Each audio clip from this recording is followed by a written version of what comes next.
Forgiveness project, একটা ছোট্ট article আপনারা পড়লে দেখবেন, ডক্টর ফ্রেড লাস্কিন, ক্যালিফোর্নিয়ার স্ট্যানফোর্ড ইউনিভার্সিটির তিনি প্রফেসর, তিনি একটি আর্টিকেল লিখেছেন। সেখানে তিনি চমৎকার করে, তিনি তো অমুসলিম, তিনি কি মুসলিম?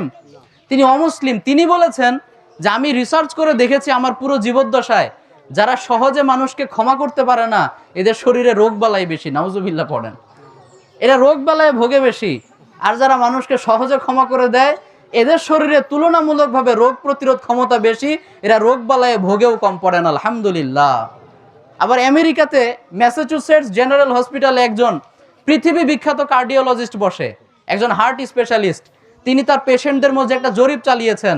তার যে সকল পেশেন্টরা বলেছে যে আমরা সহজে মানুষকে ক্ষমা করতে পারি না, মানুষের বিরুদ্ধে রাগ পুষে রাখি, তিনি রিসার্চ করে দেখেছেন জরিপ চালিয়ে যে তার ওই সকল পেশেন্টদের মধ্যে হার্ট অ্যাটাকের রেটিংটা বেশি, ওরা স্ট্রোক করে দ্রুত বেশি, ওরা মেন্টাল স্ট্রেসে ভোগে বেশি, মানসিক অশান্তিতে ওরা থাকে বেশি।